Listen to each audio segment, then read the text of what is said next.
Everyone, मेरा नाम है साक्षी चौहान और मैं ग्वालियर से आई हूँ। मेरा एक चीज़ कहना चाहती हूँ, बहुत टाइम से मेरा ड्रीम था कि जी टॉक में आना, और गूंज मैम ने और सर ने मुझे ये चांस दिया, तो थैंक यू सो मच सबसे पहले। तो मेरी जो कविता है उसका शीर्षक है बेटी से बहू बनने तक का सफ़र। हाँ, एक बेटी अब औरत बन जीना सीख गई। हाँ, एक बेटी अब औरत बन जीना सीख गई। दूर कभी हर गम से थी जो, दूर कभी हर गम से थी जो, वो दुनिया से लड़ना सीख गई। हाँ, एक बेटी अब औरत बन जीना सीख गई। शुक्रिया। जीन्स टॉप पहनती थी और मटक मटक कर चलती थी। जीन्स टॉप पहनती थी और मटक मटक कर चलती थी। सूट का दुपट्टा भी जिसे आफत लगता था, सूट का दुपट्टा भी जिसे आफत लगता था, वो लड़की अब साड़ी में चलना सीख गई। हाँ, एक बेटी अब औरत बन जीना सीख गई। वो हर पल मस्ती करती थी और खिलखिला कर हंसती थी। वो हर पल मस्ती करती थी और खिलखिला कर हंसती थी।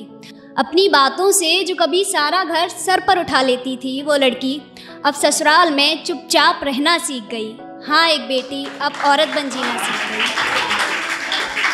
जो कभी पापा से हर बात मनवा लेती थी, वो कभी पापा से हर बात मनवा लेती थी और माँ से छोटी छोटी बातों में शिकायतें करती थी।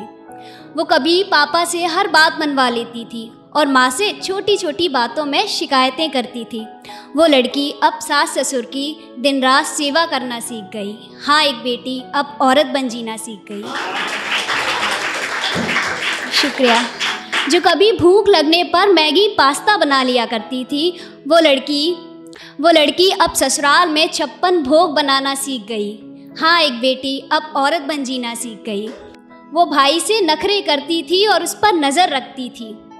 वो भाई से नखरे करती थी और उस पर नज़र रखती थी। वो लड़की अब देवर जी की भावनाओं को समझना सीख गई।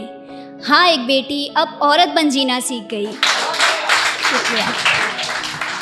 वो बहन से बात बात में झगड़ा करती थी और झगड़ा होने पर शिकायत करने की धमकी देती थी। वो लड़की अब ननद के राज छुपाना भी सीख गई। हाँ, एक बेटी अब औरत बन जीना सीख गई। शुक्रिया। क्यों चिंता करती हो माँ, अब मैं बड़ी हो गई हूँ, अक्सर माँ को ही समझा देती थी। वो लड़की अब अपने ही बच्चों की चिंता करना सीख गई।